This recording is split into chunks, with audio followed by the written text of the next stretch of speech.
अब तक आपने देखा कि अहाना और अदवन एक मीटिंग के लिए शहर से बाहर जा रहे होते हैं। रास्ते में उनकी गाड़ी खराब हो जाती है और वहां उनको अरित मिलता है। अरित अहाना और अदवन को अपनी किताब में कैद कर लेता है, जहां अहाना की मुलाकात अरित के आने वाले कल से होती है। क्या होगा अहाना के साथ? क्या वो अदवन को ढूंढ पाएगी? क्या कभी वो निकल पाएगी इस किताबी दुनिया से? क्या वो जा पाएगी अपनी असली दुनिया में? जानने के लिए देखते हैं इंतहा हो गई इंतजार की का आखिरी भाग। अहाना सोच में पड़ जाती है और संकेत ढूंढने लगती है। वो जैसे ही घर से बाहर निकलती है, उसको पीछे से जयंती लाल की आवाज आती है। बेटा अहाना, अरित का नाम अरित नहीं था, उसका नाम जयंती लाल था।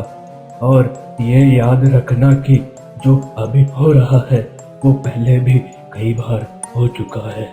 इतना सुनते ही अहाना आश्चर्यचकित हो जाती है और जैसे ही वो जयंती लाल को देखती है, उसको ये समझ आ जाता है कि जयंती लाल ही अरित है। मतलब कि आप? हाँ बेटा, मैं ही अरित हूँ। मैं अरित का आने वाला कल हूँ और हो सकता है तुम्हारी इस तलाश में तुम्हें अरित का बीता हुआ कल भी मिले। याद रखना, वो बहुत खतरनाक है। तुम्हें अदवन के साथ यहाँ से निकलना होगा। अरित ने ये ऐसी जगह बनाई है जहाँ सारे समय मौजूद है, बीता हुआ कल, अभी का वर्तमान समय और आने वाला भविष्य काल। अदवन को ढूंढकर जहाँ तुम दोनों की गाड़ी खराब हुई थी वहाँ पहुँच जाओ। तुम दोनों यहाँ से बाहर निकल जाओगे। किस मुश्किल में डाल दिया है आपने मुझे बाबा। मुझे बहुत डर लग रहा है। मैं कहाँ ढूंढूंगी अदवन को? कैसे निकलूंगी यहाँ से बाहर? इतना बोलते ही अहाना घर से बाहर निकल जाती है। कुछ दूर चलते चलते अहाना को एक पत्थर दिखाई देता है, जिस पर वो बैठ जाती है।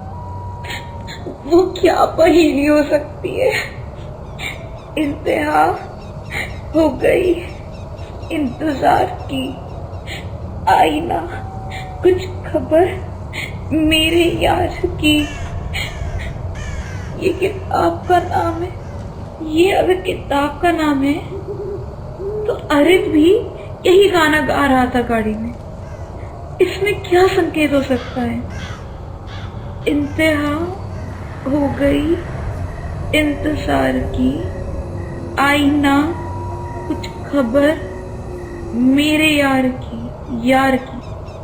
अरित ने कहा था कि आज रात को ये गाना बहुत सूट करता है। यार की, यार मतलब अदवन।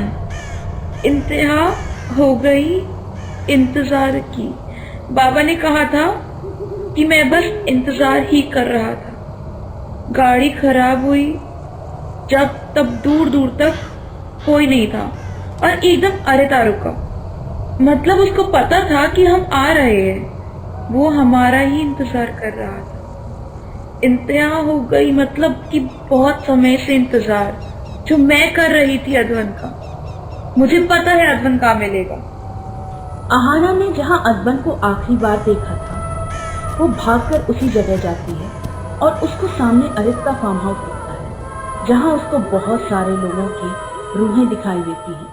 वो अरित के फार्म हाउस के अंदर जाती है और उसको वहाँ अदवन उसी ही बुक शेल्फ के पास डरा सहमा सा बैठा हुआ दिखता है।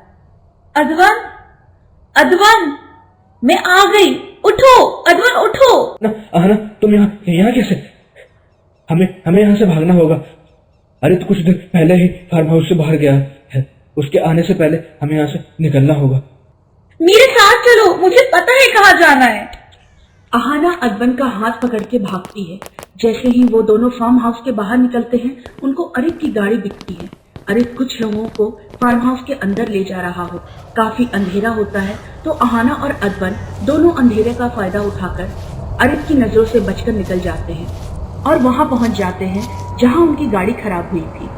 जैसे ही वो गाड़ी के पास पहुंचते हैं, उनको गाड़ी के अंदर अपनी लाशें दिखाई देती हैं और वहां एक न्यूज़पेपर भी होता है जिसमें 10 दिन आगे की डेट होती है और उस न्यूज़पेपर की हेडलाइंस पर अहाना और अदवन की मौत की खबर होती है, जिसमें लिखा होता है कि दोनों का कत्ल हुआ था। अहाना को कुछ भी समझ नहीं आता और जैसे ही वो अदवन की तरफ देखती है, अदवन का चेहरा अरित के चेहरे में बदल जाता है और अरित अहाना को हमेशा हमेशा के लिए अपनी किताब में कैद कर लेता है। उस दिन के बाद अदवन और अहाना किसी को भी नहीं दिखाई दिए और अरित की किताब में एक अनसुलझी दास्तान बनकर रह गए। ये थी अहाना और अदवन की अनसुलझी दास्तान। और आपको हमारी ये कहानी कैसी लगी प्लीज कमेंट सेक्शन में बताएं। Please like, share and subscribe. डरावनी कहानियों की ऐसी अनसुलझी दास्तानें सुनने के लिए जुड़े रहे कहानी कैसल के साथ। Thank you.